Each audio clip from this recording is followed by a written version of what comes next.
بەناوی خوای گەورە و میهرەبان سەڵات و سەلام برژێ بەسەر جانی پاچی پێشەوای ئیسلام محەممەد مستەفا عەلەیهی سەڵات وەسەلام. ئەسسەلامو عەلەیکم وەرەحمەتوڵڵاهی وبەرەکاتوه. باشترین دەستپێکیش بۆ دەستپێکردن بە بەرنامەکانمان گوێویستی چەند ئاەتێک ئەبین لە قورئانی پیرۆز لەلایەن بەڕێز مامۆستای بەڕێز خۆشەویست مامۆستا سالم. فرموا مامۆستای بەڕێز. أعوذ بالله من الشيطان الرجيم.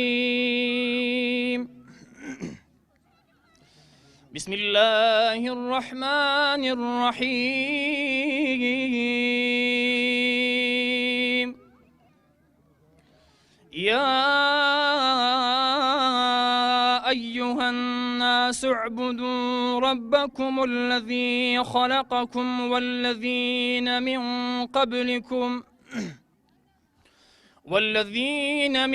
قبلكم لعلكم تتقون.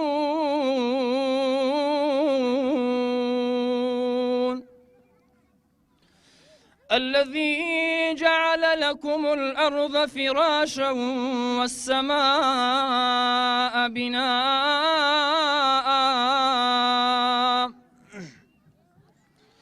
وأنزل من السماء ماء فأخرج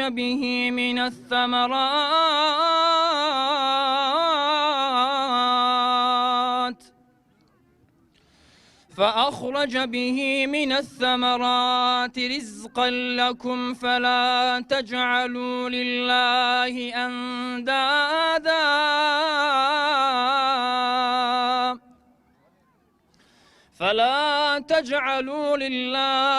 أندادا وأنتم تعلمون.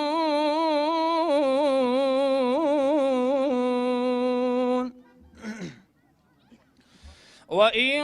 كنتم في ريب مما نزلنا على عبدنا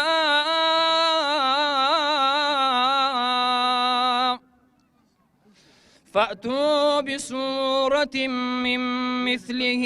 وادعوا شهداءكم من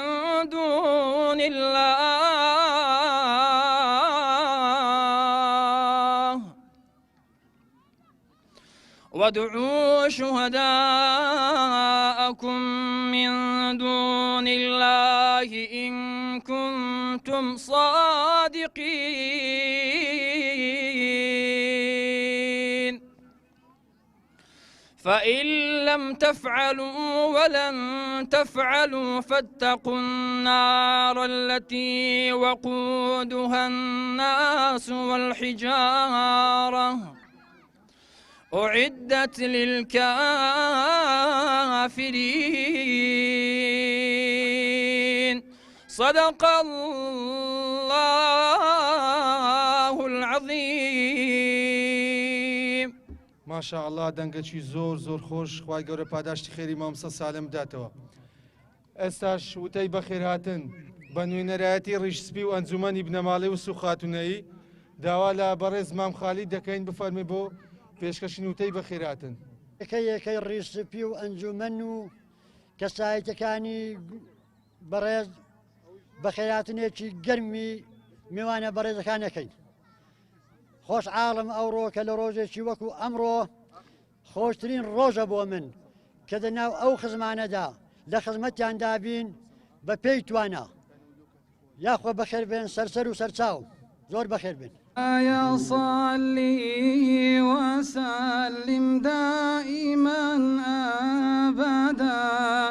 مولاي صلي وسلم دائما أبدا على حبيبك خير الخلق كلهم محمد أشرف الأعراب والعجم محمد خير من يمشي على قدمي مولاي صل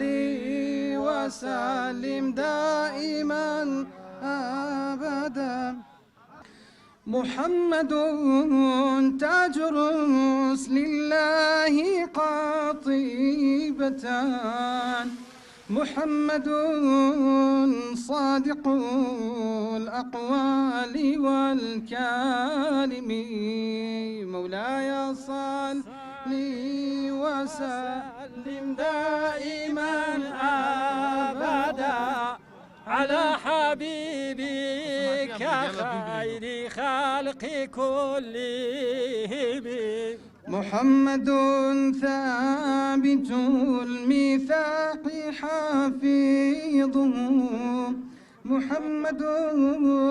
طيب الأخلاق والشيم مولاي سلم وسلم دائما أبدا على حبيبك خير خلق كلهم محمد خير خلق الله من نظري محمد خير خلق الله من نظري محمد خير رسل الله كلهم مولاي صل وسلم دائما أبدا على حبيبك خير الخلق كلهم محمد زينة الدنيا وبهجاتها محمد زينة الدنيا وبهجاتها محمد كاشف الغمات والظلم مولاي سلم وسلم دائما أبدا على حبيبك خير خلق كلهم محمد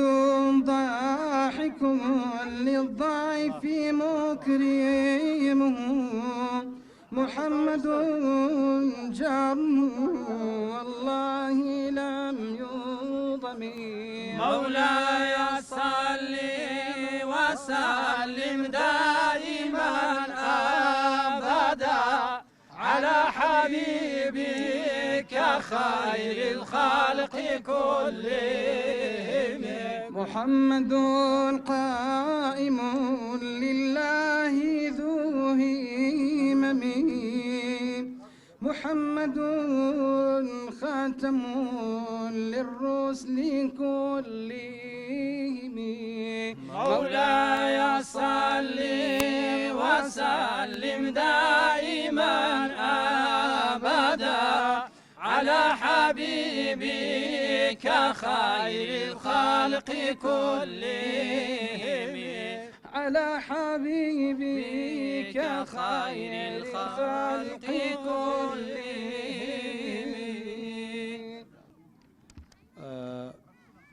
لبرگەی سێمدا گوێبیستی وتارەشی بەڕێز مامۆستا مەلا عەبدوڵڵا بین لەژێر ناونیشانی مافی خزمایەتی مافی تاچی خزم تاچی مسلمان لەسەر مسلمان لە ڕوانگەی شەرعەوە داوا لە بەڕێزیانەکەین بفەرمێ بۆ پێشکەشنی وتارەکەی. بسم الله الرحمن الرحيم الحمد لله حق حمده والصلاة والسلام على خير خلقه محمد وآله وصحبه أجمعين أما بعد ربنا آتنا من لدنك رحمة وهيئ لنا من أمرنا رشدا رب اشرح لي صدري ويسر لي أمري واحلل عقدة من لساني يفقهوا قولي برایانی بەڕێز و خۆشەویستم ئامۆزا و خوارزا و خزمان و دۆستانی بنەماڵەکەمان بنەماڵەی وسوو خاتونەیی سەرەتا خۆم بە خۆشحاڵ دەزانم لە ڕۆژێکی وا پرشنگدار ڕۆژێکی وا مێژووی لە مێژووی بنەماڵەکەماندا بنەماڵەی وسوو خاتونەیی کە گەورەترین بنەماڵەیە لە گوندی پیرۆمەر ئەو ڕۆکە ڕۆژێکی مێژوویە بۆ یەکەم جار دەبینم ئەلێرەدا ئەو خزمانە لە دوور و نزیکەوە بەیەکەوە کۆبووینەوە لە شوێنێکی وا گەشت و گوزار شوێنێکی وا خۆش هیوادارم ئەو کۆبوونەوەیە ئەو گەشتە بەهارە ئەو فیستیڤاڵە بیتە فیستیڤاڵێک سەرەتایەک بۆ فیستیڤاڵێکی گەورەتر لەوە هەموو بنەماڵەکانی دیکە بەگشتی لە گوندی پیرۆمەر کۆببینەوە بۆ ئەوەی کە برایەتی و محەبەت و تەبایی زیاتر پەرەی پێ بدەین پتەوی بکەین بەهێزی بکەین. ئازیزان و خۆشەویستان، من نامەوێت زۆر درێژ بکەمەوە لەسەرتان، بەڵام ئەوەی کە دەمەوێت عەرزتان بکەم لەو کاتە پیرۆزەدا دەسمە خزمەت فەرموودەیەکی صەحیح پێغەمبەر عەلەیهی سەڵات وەسەلام کە ئیمامی موسلیم بۆمان ڕیوایەت دەکا. ئەبوو هورەیرە سەحابەیەکی پێغەمبەری خوایە صلی الله عەلەیه وسەلەم دەفەرمی ئەو لە پێغەمبەری خوایە بۆمان دەژێرتەوە، دەڵێ پێغەمبەری خوا عەلەیهی سەڵات وەسەلام لە مافی مسلمان بەسەر مسلمان، مافی ئیماندار بەسەر ئیماندار، کە ئێمەش ئەوڕۆکە الحەمدولیلا لەخوا بە زیادی بێ هەمومان مسلمانین، هەمومان ئاهلی قیبلەینە. ئەوەی کە لێرە کۆی کردینەوە یەکەم جار خودامان یەکە، پێغەمبەرمان یەکە، و هەروەها دینمان یەکە، قیبلە و ڕووگەشمان یەکە، زبانی شیرنی خۆشمان کە کوردایەتیە یەکە، و گوندەکەشمان یەکە، بنەماڵەکەشمان یەکە. ئەوە هەموو ئەو شتانە ئەمەی کۆکردی تۆ لێرانەدا ئەوە هەموو ئەساس و بنچینەنەکە زیاتر پەرەی پێ بدەین بەرەو پێشی بین. ئازیزان و خۆشەویستان، ئەو فەرموودەیە کە ئێستا کە دەسمە خزمەتی هیوادارم لە خۆم یەکەم جار ئینجا ئێوەی بەڕێز و خۆشەویست بەرجەستەی بکەن لەنێو خۆماندا بۆ ئەوەی کە شەیطانمان لێ بەدوور بی لە خوایەوە نزیک بین بەرەکەتی خوا زیاتر بەسەرماندا ببارێت. ئەو فەرموودەیەش کە پێغەمبەری خوا عەلەیهی سەڵات وەسەلام دەفەرمی من وای تێدەگەم واکو ئەوە وایە کە پێغەمبەری خوا عەلەیهی سەڵات وەسەلام ئێستا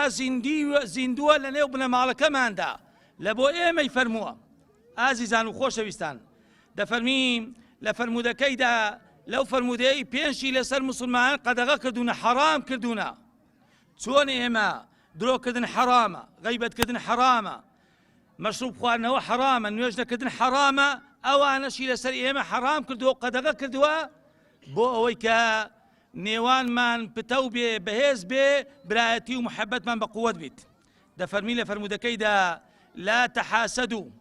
ولا تناجشوا ولا تباغضوا ولا تدابروا ولا يبع بعضكم على بيع بعض وكونوا عباد الله إخوانا. ئازیزان و خۆشەویستان، ڕەواه مسلم. لەو فەرموودەیەیدا یەکەم وشە کە پێغەمبەری خوا عەلەیهی سەڵات وەسەلام لێسەر ئێمە قەدەغە دەکا وەکو برا لەنێو مسلمان لەنێو برادا باسی حەسوودی و ئێرەیی دەبات. ئازیزان و خۆشەویستان، ئەو شتانەی کە دەبنە هۆکار لە لێکترازانمان، دوورکەوتنەوە لە یەکتری، محەبەت نەمان لە نێوماندا ئەو پێنجتانەنە. ئەگەر ئەو پێنجتانە لە نێوماندا نەبن بە حەرامی بزانی لە خۆمان دوورخەینەوە، واللهی برایەتیمان بەهێز دەبی بە قووەت دەبی بە نەسی قسەی پێغەمبەر عەلەیهی سەڵات وەسەلام. یەکەم وشە دەفەرمی لا تحاسدوا، ئێرەیی حەسوودی بە یەکتر مەبەن، حەسوودی و ئێرەیی بە یەکتری مەبەن. باشە بۆ ناڵێ نوێژان بکەن، ڕۆژیان بکرن، زەکاتی بدەن، حەجێ بکەن، باسی ئەو شتانە ناکە، باسی حەسوودی و ئێرەیی دەکات. لەبەرەوەی حەسوودی و ئێرەیی بەڕاستی دەردێکی کوشندەیە، ژەهرێکە، سەرەتانێکە لەنێو هەڵ کۆمەڵگایەکە، هەر بنەماڵەیەکە، هەر عائیلەیەکە، خێزانێکە بڵاو بیتەوە ئیلا وەکو دەردێکی کوشندە و سەرەتانە ناوی دەبات. تەماشاکەن. باشە حەسوودی و ئێرەیی معنای چییە؟ حەسوودی ئەوەیە کە خوا شتێکی بە تۆ داوە بە منی نەداوە، خوا ماڵی بە تۆ داوە حەسوودی پێ بەم، خوا عیلمی بە تۆ داوە حەسوودی پێ بەم، خوا جوانی بە تۆ داوە حەسوودی پێ بەم، سیارەی بە تۆ داوە حەسوودی پێ بەم، خانوێکی بە تۆ داوە حەسوودی پێ بەم، ماڵ و منداڵێکی چاچی پێداوی حەسوودیت پێ بەم، ئێرەیت پێ بەم، پێم ناخۆش بی. ئەوە خوا وای داناوە، خوا بە تۆی داوە بۆ پێم ناخۆش بی، یعنی لا ئەوەی کە خوا دایناوە ڕازی نیمە، ئەوە حەسوودیە، گەورەیە، زۆر خەتەرە. هەر بۆیش تەماشا دەکەین خوای گەورە لە سوورەتێکە باسی حەسوودی دەکات، لە زۆر سوورەتەکانی دیکەشدا پێغەمبەری خوا عەلەیهی سەڵات وسەلام دەفەرمی مسلمان دەبێ هەموو ئێوارە و بەیانیەک بخوێنیتەوە، هەموو ئێوارە و بەیانی، هەموو ڕۆژێک ئێوارە و بەیانی. دەفەرمی لە سوورەتی فەلەق دەرێ ومن شەڕی حاسد ئیدا حەسەد خوایە بمپارێزی لە شەڕ و ئاژاوەی حاسیدین ئیدا حەسەد ئەو ئینسانەی کە حەسوودی و ئێرەین پێدەبات هەموو ئێوارە و بەیانیان دەوی پەنا بگری بەخوا لەو کەسەی کە ئێرەیت پێدەبا حەسوودیت پێدەبا اینجا تەماشا بکەن وەکو کوردەواری خۆشماندا زۆربەی خانووەکان یان سیارەکان یان دوکانەکان تەماشا دەکەی نووسرایە الحەسود و لا یەسود ئەوە لە قورئان وەرگیراوە لە فەرمودەکانی پێغەمبەر وەرگیراوە صلی الله عليه وسلم واتە مانای چییە الحەسود واتە کابرای حەسود و ئێرەیی دەبات لا یەسود واتە بەرز نابیتەوە بەرز نابیتەوە تەنیا خۆی دەخواتەوە اینجا حەسوودی سێ پلەی هێنا حەسوودێکمان هەیە پێی ناخۆشە کە پێدراوە باشە پێی ناخۆشە ئیدی کەشمان هەیە پێی لەگەڵەوەی پێی ناخۆشە کە پێی دراوە پێی خۆشە لێشت بسینرێتەوە یەکی دیکەشمان هەیە لەگەڵەوەی کە پێی ناخۆشە پێدراوە پێی خۆشە لێت بسینرێتەوە هەوڵیش دەدا لێت بسینرێتەوە هەوڵت لە بۆ دەدا پێی ناخۆشە حەزی لێ نییە پێی قبول ناکرێ ئێرەیت پێدەبا ئازیزی خۆم مسلمانەتی ئەوەیە کە ئینسان دەستبال لە یەکدی بگریتەوە نەک حەسوودی ئێرەی بە یەکدی بات کە من شتێکم پێ دەکرێت تۆ پێت ناکرێ یارمەتیم بدە دوعام لۆ بکە محاوەلە مەکە لێم بستینەوە ئەوە کۆتا قسەم لە بارەی حەسوودی و ئێرەیەوە ئەو کەسەی کە ئێرەی دەبا وەڵڵاهی ئەگەر سەرنجام و عاقیبەتی شەیطانی مەلعون بزانی کە بەهۆی حەسوودی و ئێرەیی چی بەسەرات خوای گەورە چی بەسە هینا قەت حەسوودی نابات شەیطان لە ڕێزی مەلایکەتاندا بوو مەلایکەت نەبوو لە ڕێزی مەلایکەتاندا بوو بەڵام لەبەرەوەی حەسوودی بە بابکە ئادەم برد بابی گەورەی ئێمە خوا لەو پلەی هینا خوارەوە واتە ئینسانی حەسوود نزم دەبیتەوە بەرز نابی بە حەسوودی بۆیە ئاگدار بین حەسوودی و ئێرەیی لە ناو خۆمان نێڵین بە قسەی پێغەمبەری خوا بکەین صلی الله عليه وسلم شەیطان پێی خۆشە ئەوەمان ناودا هەبی بەڵام پێغەمبەری خوا پێی ناخۆشە بەوەی بە قسەی پێغەمبەری خوا بکەین بۆ ئێوەمان ناو نەمینێت خاڵی دووەمینیان پێغەمبەری خوا عەلەیهی سەڵات وسەلام لەسەر موسڵمانانی قەدەغ کردووە وەکو مافێک دەفەرمی وەلا تەناجەشوا واتە شت لەسەر یەک گران مەکەن شت لەسەر یەک گران مەکەن تەماشای بازاڕەکانی ئەوڕۆکە هەمووی کە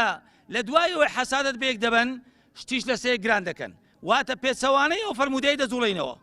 بازاڕەکانمان ئەوەی کە دوکاندارە تاجیرە تەماشاکەن با ئێمەش لەناو خۆماندا ئەگە بازرگانیەکە بوو لە بازاردا لە شوێنەکە ئەوەی لەناو خۆمان نێڵین خاڵی سێمینیان پێغەمبەر عەلەیهی سەڵات وسەلام کە لێی قەدەغە کردوینە دەفەرمی وەلا تەباغەضوا واتە ڕقتان لە یەکدی نەبیتەوە باشە بۆ ئێمە یەکدیمان خۆش نەوێ ئەو دانیشتەی کە ئێستا کە لێرە کۆبووینەوە لەو ویستەفاڵە بەگەشتە بەهاری ئێستاکە چەند نیعمەتێکی گەورەیە خوا لەگەڵ ئێمەی کردووە خوا ئەو نیعمەتەی بجێڕی بەسەر ئەوان دیکەشدا ئێمە بە محبەت و خۆشەویستی و تەباییەوە هاتین لێرە کۆبووینەوە فەرمودەکەی پێغەمبەرمان جێبەجێ کردیە بۆیە دەبێ ئەوە بەرجەستە بکەین لەناو خۆماندا و فەرمودەیەدا بۆ ئەوەی برایەتی و محبەتمان زیاتر بی بتەوتر بی بەقووەتر بی بەهێزتر بی دەفەرمی وەلا تەباغەضوا و ڕقتان لە یەکدی نەبیتەوە لە فەرمودەیەکی کە دەفەرمی بۆ مسلمانی ڕەوانیە سێ ڕۆژان قسە لەگە برای خۆی نەکات سێ ڕۆژان ئەگە مسلمان بی نابی سێ ڕۆژ تێپەڕی ڕۆژی چارەم قسە لەگەر برای خۆی نەکات سەلامی لێ نەکات دەی ئێمە بە هەر یەک لە خۆماندا بیر بکەینەوە ئەو فەرمودەی جێبەجێ بکەین خاڵی چارەم کە پێغەمبەری خوا عەلەیهی سەڵات وسەلام وەکو مافێکی مسلمان لەسەر مسلمانی داناوە قەدەغەی کردووە کە مسلمان پەیڕەوی بکات دەبێ ڕەچاوی بکە خۆی لێ دوورخاتەوە وەلا تەدابەڕوا واتە پشت لە یەکدی مەکەن بۆ پشت لە یەکدی بکەین بۆ یەکێکمان لە ڕۆژ هەڵات بین یەکێکمان لە ڕۆژ ئاوا بین ئەوەی کە لە تایفەی بنەماڵی وسوخاتونەیە یەکەکی دیکەمان هەیە کە لە بنەماڵەیەکی دیکەیە کە ناوشاخەیە یا ماڵە مەلایە یان قایشپانەیە یان بنەماڵێکی دیکەیە ئەمە بۆ ئەوە نییە خوای گەورە کە کردوینی ئەو تایفانە پشت لە یەکدی بکەین ددان لە یەکدی بسوین نا بۆ ئەوەی کە محبەتمان پەیدا بی هاوکاری یەکدی بین تەبابین برابین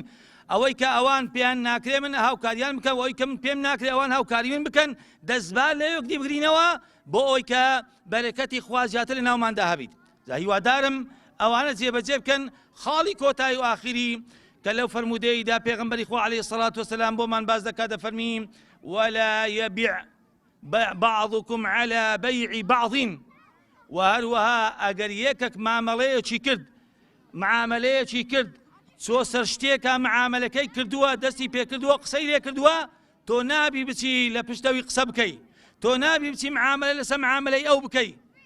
بازرگانی لەسەر بازرگانی ئەو بکەی هەتا ئەو دەکشێتەوە لە معاملەکەی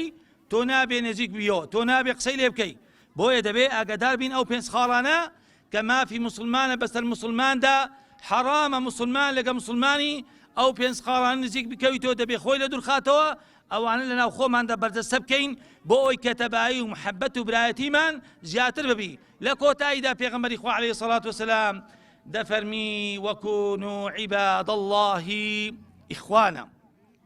ئەی چی بکەینی ئەوان لەکەین دەفەرمی بەڵکوم ببنە برا لە پێناوی خوا لە پێناوی خوا یەکدریمان خۆش بوێ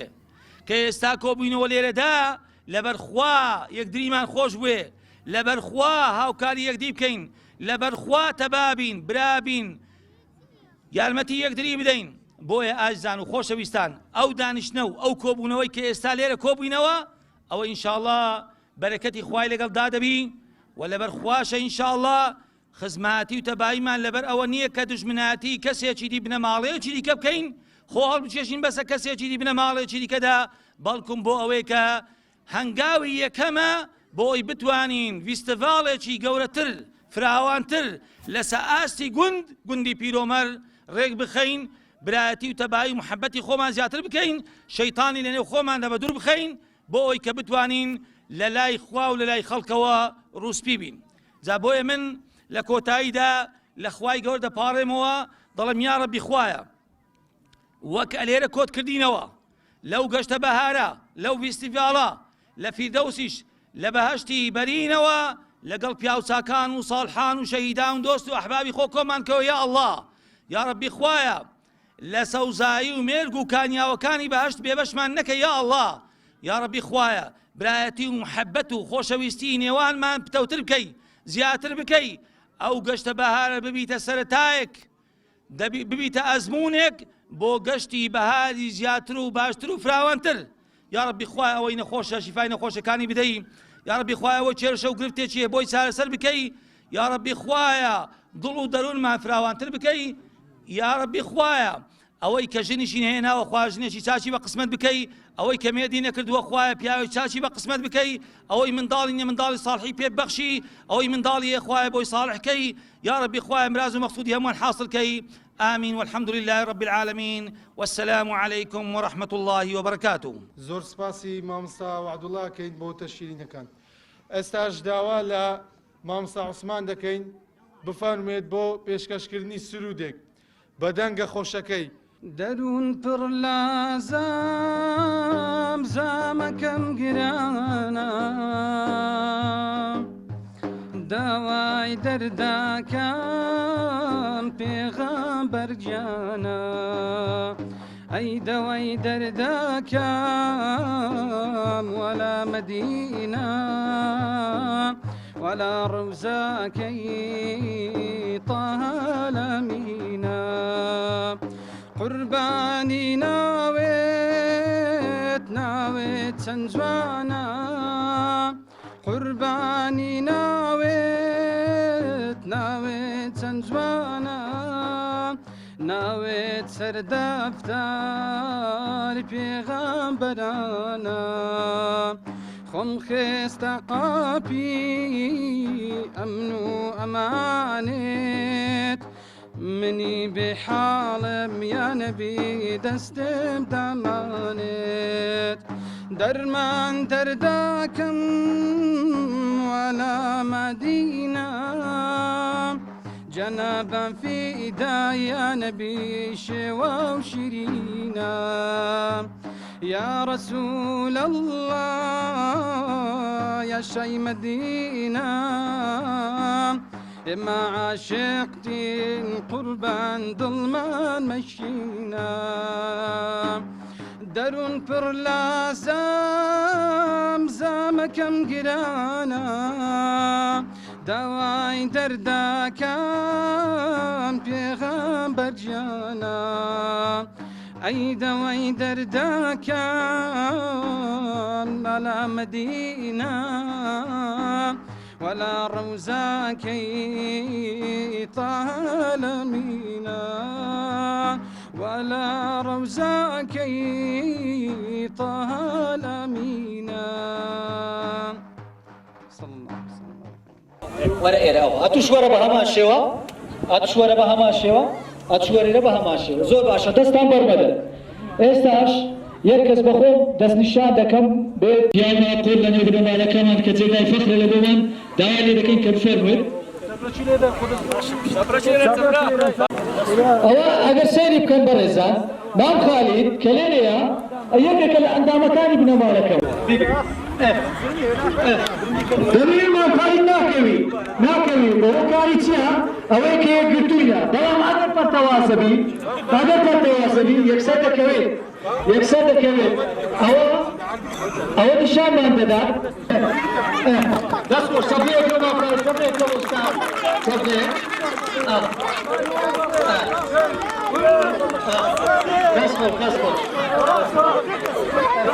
صبيه دسو حكي سبستر شو خو دستان خوش سپاس واتزا